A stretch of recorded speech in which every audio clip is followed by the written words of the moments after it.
You probably didn't know this, but there are tons and tons of unofficial mobile ports and also games that never made it to the Play Store. When you mix that with several titles that unfortunately never showed up there, you end up with a bunch of hidden gems that are seriously good and best of all, completely offline. Today I'm bringing you a list that I'm sure will surprise you. Amazing games that aren't on the Play Store, so drop a like and come with me.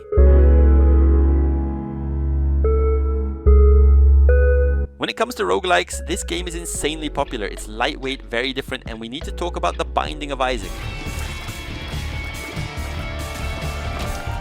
It's considered the father of modern roguelikes, and its history with Android has been one of the most frustrating for fans. While the game is available on almost every platform imaginable and even has an official iOS version that's been around for years, Android never received an official release from Nicalis or creator Edmund Macmillan. Honestly, I never fully understood why this game is so addictive. People say it has an almost infinite variety of item combinations, making every run completely unique. On top of that, its iconic, cute, grotesque art style tackles heavy themes using cartoonish visuals. The truth is, since the game exists on nearly every platform, it's relatively easy to emulate or configure it to run directly on Android, and that's essentially how most people end up playing it on mobile. Sonic Time Twisted is one of the most respected fan games in the Blue Hedgehog community. It's not on the Play Store for obvious reasons, but let's talk about it.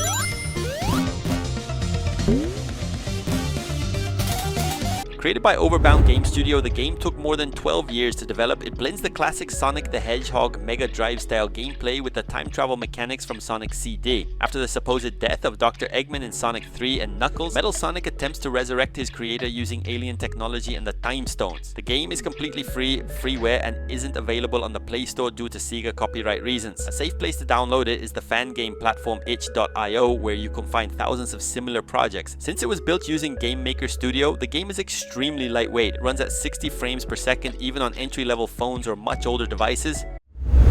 This is the game with the longest name so far. Let's talk about SHIREN the Wanderer, the mystery dungeon of Serpent Coil Island. If you had asked me about this a month ago, I would have said there was no official mobile port, but I've got a surprise for you. It's a traditional turn-based roguelike. Every step or action you take, enemies take one as well. It's basically chess with monsters, heavily focused on resource management, item knowledge, and I mean a lot of patience, because dying means losing everything you're carrying. Forget unofficial ports or emulator workarounds for a moment. Spike Chunsoft officially released the game for Android and iOS on February 4th, 2026 under the title SHIREN the Wanderer, the Mystery Dungeon of Serpent Coil Islands Plus. So this is one of those rare cases where the game truly did receive its proper mobile port. I could have left it out, but it's such a great title that it deserves the spotlight.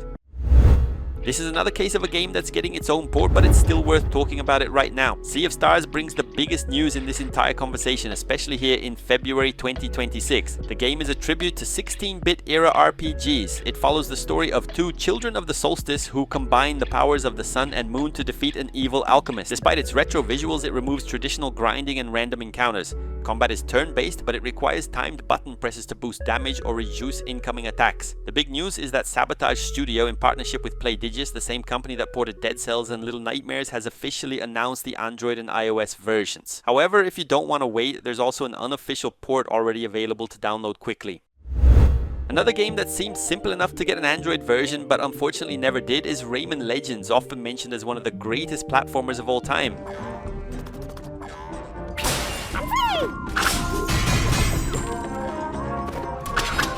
The game runs on the UbiArt framework, delivering a vibrant, hand-drawn cartoon look. The musical stages like Black Betty are legendary for their perfect synchronization between jumps and the rhythm of the soundtrack. On top of the brand new levels, it also includes almost all the stages from Rayman Origins, bringing the total to more than 120 levels. Ubisoft has released some Rayman titles on Android before, but they were auto-runners, which is very different from the full control and precision-based gameplay that Legends offers. It's also worth mentioning that unlike the previous games we talked about, this one is heavy. The full game can easily take up around 8 GB of storage. Even with its stylized visuals and seemingly simple gameplay, it's a large title, Nemo, so keep that in mind if you're planning to look for a way to play it on Android. Pokemon Blaze Online is currently one of the most popular fan-made Pokemon MMORPGs out there, so let's talk about it. Unlike some of the other titles we've covered, this isn't just an unofficial port, it's a project that was built from the ground up with a multi-platform focus, including Android support from early on. Play in a persistent online world alongside thousands of other players. You can battle, trade Pokemon, and join clans. The game features regions like Sinnoh and Hoenn, plus an exclusive region called Jivalo. The story is completely original and doesn't directly follow the main Nintendo titles. It isn't available on the Google Play Store due to Nintendo's copyright policies. The download is provided directly through the official website, which is easy to find and simple to install on Android. As of 2026, the game is very well optimized. It runs smoothly on almost any Android device with 2 GB of RAM or more. One of the most recent Metroidvanias to blow up in popularity is 9 Sols.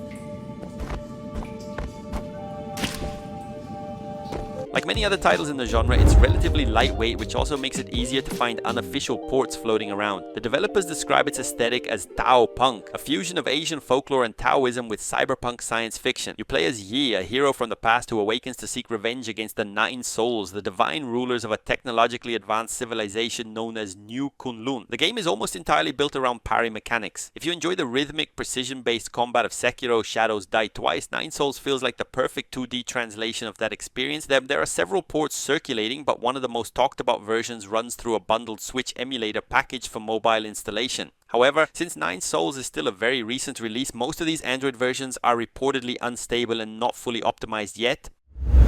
MOONSCARS is one of the darkest and most punishing Metroidvanias released in recent years. It's relatively lightweight and simple in structure, which made it a perfect candidate for a port, and the fans moved fast.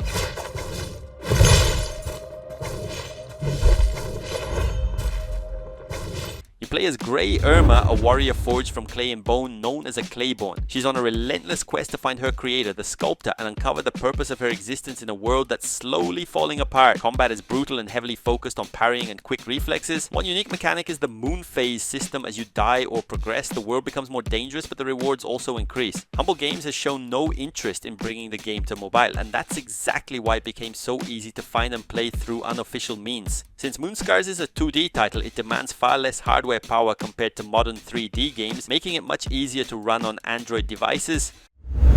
Max Payne is one of the true landmarks of shooter games and basically the father of the famous bullet time mechanic. It was officially released on Android some years ago, but let me break it down properly. Kiss it goodbye. Rockstar Games doesn't update the game very often. The last major update happened back in 2019. On modern Android versions, Android 13, 14, and even 15/16, the game often crashes on launch or doesn't even appear on the Playstore because it's flagged as incompatible with current hardware. Because of that, some developers managed to make the game run in 64-bit, turning a title that had already been released on Android into a very unusual kind of port. One of the biggest highlights of this port, and even when distributed through fan-made mods, was the inclusion of the classic Brazilian dub Maximum Payment, which became iconic back in the LAN house days. Let's talk about a complete and highly acclaimed indie that also received a fan-made mobile port inside. You control a nameless boy in a dystopian monochrome world. There are no dialogues or text, the story is told purely through the environment. The boy runs from guards, dogs, and machines, eventually infiltrating a mysterious industrial facility where disturbing mind control experiments are taking place. The ending is incredibly bizarre and still sparks debate to this day. Inside is officially available on PC, PlayStation, Xbox, Nintendo Switch, and even iOS, but of course the community wasn't going to miss out, and its mobile port turned out surprisingly well. It's a fairly heavy game, yet it can still run on mid-range devices with the right setup. Once you start playing, you'll want to finish it just to uncover the secret behind its beautifully crafted dystopian world. If Only I Could Go Home Early is a puzzle adventure game with a premise that's funny, bizarre, and deep down surprisingly touching. You play as an office worker who gets home late every single day because of overtime. When he finally arrives, he always finds his wife dead in some creative way, though she's actually just pretending. Your job is to interact with the environment, solve puzzles, and revive your wife. It starts off like a quirky domestic joke, but as the days go by, the game slowly reveals emotional layers about their relationship. Originally, the game was released on PC through Steam and later received official Android and iOS versions published by Chinese distribution companies. In other words, it never needed a fan port. What exists out there is the actual game that ended up becoming lost over time. What circulates today are APK files preserved by mobile game preservation communities. When this game finally launched, a lot of people immediately wondered if it was coming to mobile, and the official answer was no. But the community found a way. Let's talk about Hollow Knight: Silk Song.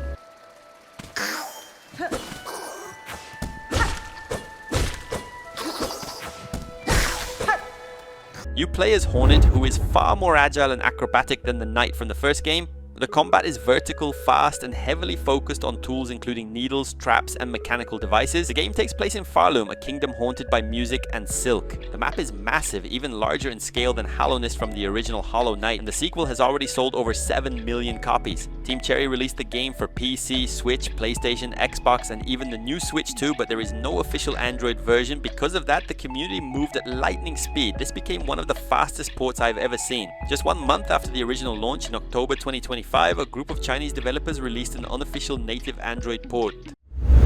That's still the big question, why don't we have Hades on Android? Well, the fan-made port proved that it's absolutely possible, so let's talk about it.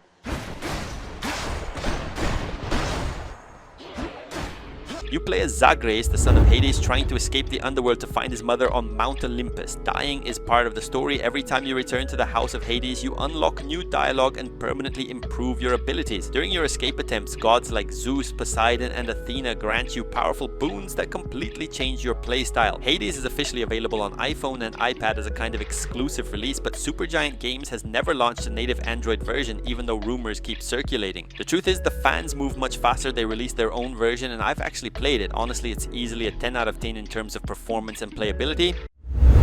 Green Project is a full course meal for anyone who loves survival mixed with farming simulation in the style of Stardew Valley, so let's talk about it.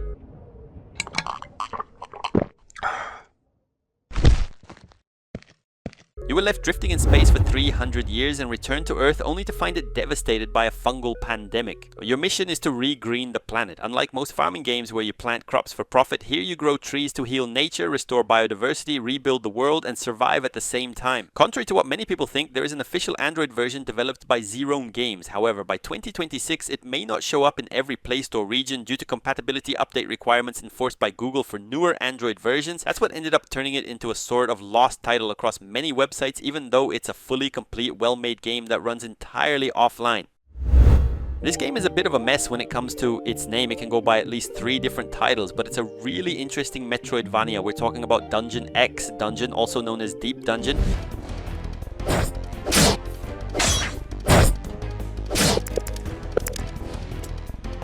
You play as Luke, a treasure hunter on a journey to stop the resurrection of an ancient evil in Arcadia. It has everything fans of the genre love: exploration, new items that unlock previously blocked paths like double jump and dash, and massive boss fights. The pixel art is clean and beautiful with smooth animation. It stands out for being a premium experience that was released for free, putting the focus entirely on player skill. The game was developed by Play One and was officially available on the Play Store, but in 2022 it ended up being removed for unknown reasons. You can still find the full game available to download and play completely offline, totally free. Since it was built for older Android versions, it may have audio glitches or even crash on devices running Android 14 or 15. Here we're stepping into pure nostalgia and serious fan dedication territory. Crash Bandicoot. Back in Time isn't an official Activision release, but honestly it feels like it could be. Let's talk about it.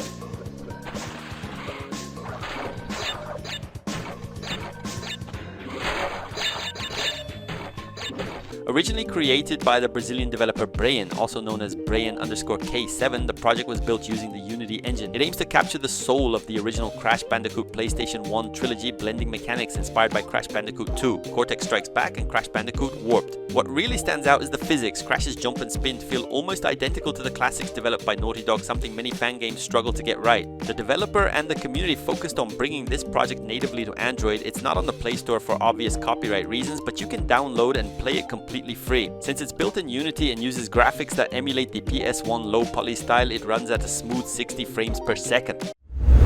I have no doubt this game will eventually launch on Android, but once again the port creators were faster. Let's talk about Blasphemous 2. It keeps the Baroque pixel art aesthetic inspired by Spanish Christian folklore, but it significantly refines the gameplay, introducing new weapons and a much smoother movement system. Unlike the first Blasphemous, which received its official mobile port in late 2025, the sequel still doesn't have an Android release. The story takes place long after the events of the first game, with the birth of a new child of the miracle Lemosinkai, forcing the penitent one to awaken once again. The map design leans even more into traditional Metroidvania structure, where each weapon also serves to unlock specific paths. Unlike the original, where you only wielded the sword Mea Culpa, here you can choose between 3 starting weapons, giving you more freedom right from the beginning.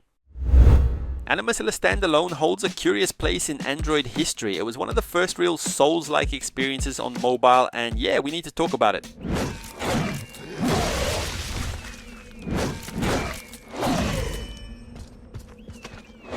Developed by 10 Birds, the game doesn't feature an open world. Instead, it's split into short stages that build up to a boss fight against a knight or a massive creature. Combat feels heavy and tactical. You have to manage your stamina, learn enemy patterns, and you definitely can't just button mash your way through. Unlike some of the other titles we've mentioned, Animus Standalone did have an official release on the Playstore. However, like many games from 2018, it was eventually removed due to the 64-bit requirement changes. If you try installing the old official version on a device running Android 14 or 15, you'll likely need a port or a remastered build to get it working properly.